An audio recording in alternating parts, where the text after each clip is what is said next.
শুভেচ্ছা। দেশের সংবাদে স্বাগত জানাচ্ছি সুমাইয়া সাজ্জাদ। শুরুতেই সংবাদ শিরোনাম।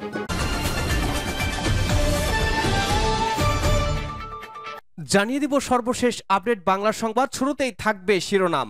হাসিনা ও হাসিনার বোনকে হত্যার ষড়যন্ত্র ফাঁস, দেশজুড়ে এক নৈরাজ্যকর পরিস্থিতি, পরিবর্তনের পথে অস্থির এক বাস্তবতা, আইন শৃঙ্খলা পরিস্থিতি চরম সংকটে, মহাবিপদে এবার বাংলাদেশ। আমাকে ও আমার বোনকে খুনের ছক করেছিলেন ইউনূস, বিস্ফোরক অভিযোগ শেখ হাসিনার। এদিকে সব দোষ হাসিনার, বাংলাদেশে অশান্তির দায়ে ঝেড়ে ফেলতে ভারতকে বিশেষ বার্তা ইউনূসের। সর্বশেষ জানিয়ে দেব ধানমন্ডি ৩২ নম্বরের বাড়ি বিস্ময় ও এক বিভ্রান্তি। এ নিয়ে থাকবে একটি বিশেষ প্রতিবেদন। শুনছিলেন সর্বশেষ আপডেট বাংলা সংবাদের শিরোনাম, এবারে থাকবে বিস্তারিত। আমাকে ও আমার বোনকে খুনের ছক করেছিলেন ইউনূস, বিস্ফোরক অভিযোগ শেখ হাসিনার। ফেসবুকের মাধ্যমে জনগণকে সম্বর্ধন। শেখ হাসিনা মোহাম্মদ ইউনূসের উপরে হত্যার ষড়যন্ত্রের গুরুতর অভিযোগ এনেছেন। ফেসবুক লাইভের মাধ্যমে তিনি বলেছেন যে তার বিরুদ্ধে চলমান আন্দোলন তার প্রাণ নেওয়ার চেষ্টা বা ষড়যন্ত্রের অংশ। বাংলাদেশে বর্তমান অস্থিরতা এবং হিংসার মধ্যে বাংলাদেশের প্রাক্তন প্রধানমন্ত্রী শেখ হাসিনা আওয়ামী লীগ দলের সমর্থকদের উদ্দেশ্যে বক্তব্য রেখেছেন। তিনি তার বক্তৃতায় দাবি করেছেন তার বিরুদ্ধে চালানো হচ্ছে হত্যার ষড়যন্ত্র।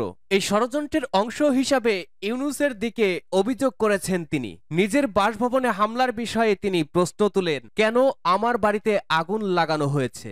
আমি বাংলাদেশের জনগণের কাছে এর ন্যায় বিচার চাই। আমি কি আমার দেশের জন্য কিছুই করিনি? তাহলে এত অপমান কেন? তিনি আরো বলেছেন, যদি আল্লাহ আমাকে এই হামলার পরেও জীবিত রেখেছেন তাহলে অবশ্যই কিছু বড় কাজ করার আছে, নইলে আমি এতবার মৃত্যুকে কিভাবে পরাজিত করতাম। বাংলাদেশে বুধবার মধ্যরাতে হিংসাত্মক বিক্ষোভ হয়েছে, যাতে বিক্ষোভকারীরা জাতির জনক বঙ্গবন্ধু শেখ মুজিবুর রহমানের ধানমন্ডি ৩২-এ অবস্থিত বাসভবন বুলডোজার দিয়ে গুড়িয়ে দেয়, যার ফলে দেশে উত্তেজনা আরো বেড়েছে। এদিন ইউনূসের নেতৃত্বাধীন তদারকি সরকারের বিরুদ্ধে দেশবাসীকে একজোট হওয়ার আহ্বান জানান হাসিনা। আর তার এই ভাষণের মাঝেই তাণ্ডব চালানো হয় ধানমন্ডির ৩২ নম্বর বাড়ি, যা ছিল খোদ বঙ্গবন্ধুর। এই ঘটনার জন্য হাসিনাকেই দায়ী করেছে ইউনূস সরকার। হাসিনার উস্কানিমূলক ভাষার প্রতিক্রিয়া হিসেবে এই ঘটনা ঘটেছে বলে জানায় বাংলাদেশের অন্তর্বর্তীকালীন সরকারের তরফে একটি বিবৃতিতে। দাবি করা হয়, জুলাই বিপ্লবের বিরোধিতা করে ভাষণ দিয়েছেন হাসিনা। ওই আন্দোলনে যাদের মৃত্যু হয়েছে তাদের অসম্মান করেছিলেন তিনি। আজগুবি গল্পে কেঁদেছেন এবং আগের মতো হুমকি সুরেই কথা বলেছেন। এর জেরেই এই ঘটনা ঘটেছে বাংলাদেশে। তবে বাংলাদেশ সরকার যতই হাসিনার ঘাড়ে বন্দুক রাখুক না কেন, একাধিক প্রশ্ন উঠতে শুরু করেছে এই ঘটনার পর। বুধবার রাতে ওই তাণ্ডবের সময় কেন চুপ ছিল ইউনূস সরকার?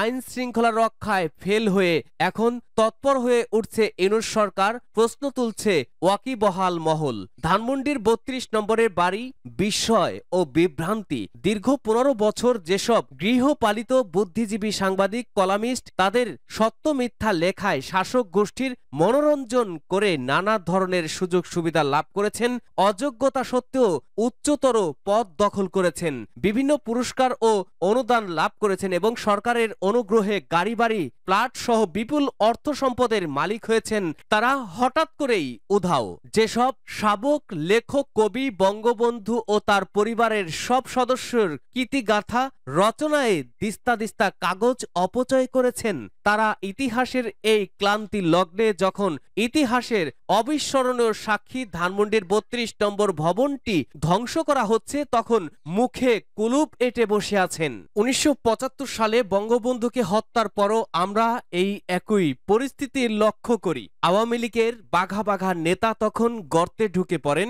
সুবিধাভোগী লেখক, সাংবাদিকরা প্রতিবাদে কলম ধরতে সাহস করেননি। ধানমন্ডির ৩২ নম্বর বাড়িটি যে বাংলাদেশের স্বাধীনতা ও মুক্তিযুদ্ধের ইতিহাসের অংশ, সে সত্যটি সম্ভবত আমরা ভুলতে বসেছি। আমাদের বিভ্রান্তির কারণ প্রধানত শেখ হাসিনা বঙ্গবন্ধু শেখ মুজিবুর রহমানকে তার প্রাপ্য সম্মান ও উচ্চতার জায়গা থেকে নামিয়ে এনে তাকে আওয়ামী লীগের একান্ত নিজস্ব হিসাবে উপস্থাপন করেছেন। এই আত্মঘাতী প্রচেষ্টার সূত্রে ৭১-এর পরাজিত শক্তি, স্বাধীনতা বিরোধী এবং তাদের উত্তরসূরিরা বিভ্রান্তি ছড়ানোর সুযোগ হিসাবে কাজে লাগাতে বিলম্ব করেনি। ফলে বৈষম্য বিরোধী ছাত্র জনতার নামে মানুষকে খেপিয়ে তোলা এবং নিজেদের স্বার্থের সঙ্গে তাদের যুক্ত করে ৩২ নম্বরের বঙ্গবন্ধু জাদুঘর এবং স্বাধীনতার স্মৃতিকাগারের ঐতিহাসিক স্মৃতি গুড়িয়ে দেওয়া সহজসাধ্য হয়েছে।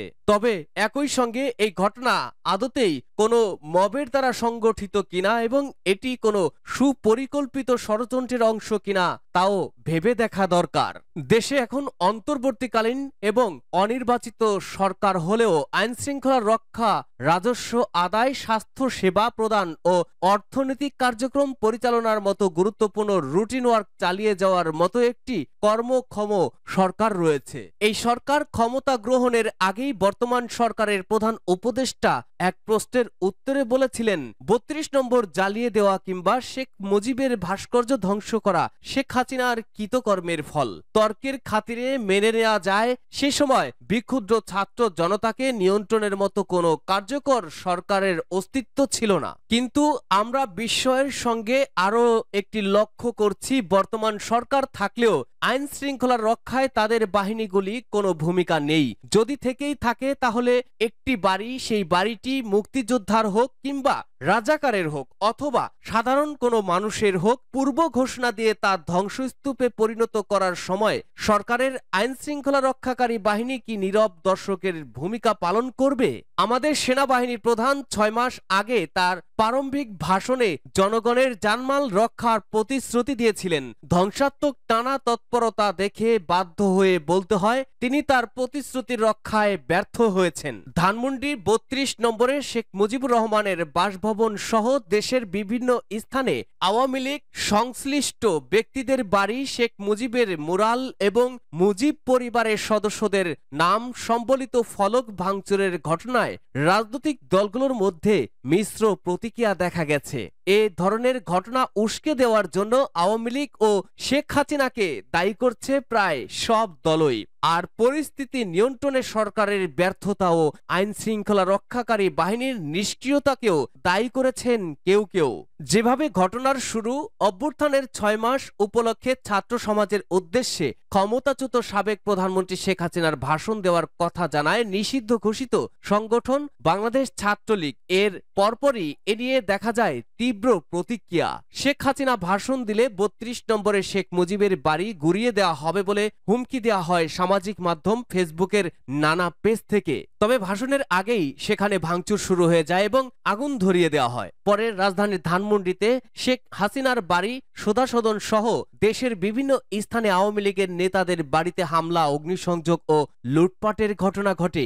এ সময় বিভিন্ন স্থানে থাকা শেখ মুজিবের মুরাল এবং মুজিব পরিবারের নামে থাকা সদস্যদের হল ভাঙচুরের ঘটনাও ঘটে। দেশব্যাপী এমন অস্থিরতা দেখা গেলেও তখন এ নিয়ে রাজনৈতিক দলগুলোকে অফিসিয়ালি কোনো বক্তব্য দিতে দেখা যায় না। বিবিসির পক্ষ থেকে যোগাযোগ করা হলে বিএনপির স্থায়ী কমিটির সদস্য ডক্টর সেলিমা রহমান বলেন, এত লোকের মৃত্যু হয়েছে, শহীদ হয়েছে, মানুষ তো বিক্ষুব্ধ ছিল গত ১৫ বছরের নির্যাতনে। ভাষণের খবর আসায় সেই ক্ষোভ দূর হওয়ার আগেই নতুন করে ক্ষোভকে আরো উস্কে দেওয়া হয়েছে বলেই তার মত। তারা আওয়ামী লীগ তো চুপচাপ থাকতে পারত, বলেন তিনি। এ সময় বিভিন্ন স্থানে থাকা শেখ মুজিবের মুরাল এবং মুজিব পরিবারের সদস্যদের নামে থাকা ফলক ভাঙচুরের ঘটনাও ঘটে। অন্যদিকে নাগরিক ঐক্যের সভাপতি মাহমুদুর রহমান মান্না বলেছেন, এই ঘটনায় সরকার ও আইন শৃঙ্খলা রক্ষাকারী বাহিনী খুবই দায়িত্বহীনতার পরিচয় দিয়েছে। বিশেষ করে এই বুলডোজার কোথা থেকে এলো এমন প্রশ্ন তুলে তিনি বলেন, সরকার যদি এভাবে এটাতে ইনভলভ হয়ে যায় সেটা খুবই দুঃখজনক এবং খুবই উদ্বেগের কারণ। এরকম পথ থেকে সরকারকে অবিলম্বে সরে আসা উচিত। এদিকে আন্দোলনকারী শিক্ষার্থীদের দখলে থাকা ক্যাম্পাসগুলোতে জানা যায় তাদের বক্তব্য হচ্ছে হাসিনা দেশের বিরুদ্ধে চক্রান্ত করছেন। তার প্রতিবাদেই তারা এভাবে ফ্যাসিবাদের নজির হিসাবে থাকা স্মারকগুলি ভাঙছেন। ধানমন্ডির ৩২ নম্বর বাড়ি, যেটি শেখ মুজিবুর রহমানের স্মৃতি বিজড়িত বাড়ি, যেখানে ১৯৭৫ সালের ১৫ই আগস্ট তাকে সপরিবারে হত্যা করা হয়েছিল, সেখানে আন্দোলনকারীদের বক্তব্য এই বাড়িটাই বাংলাদেশের স্বৈরাচার এবং ফ্যাসিবাদের আতুরঘর, তাই এই বাড়ি তারা ভেঙে ফেলছেন।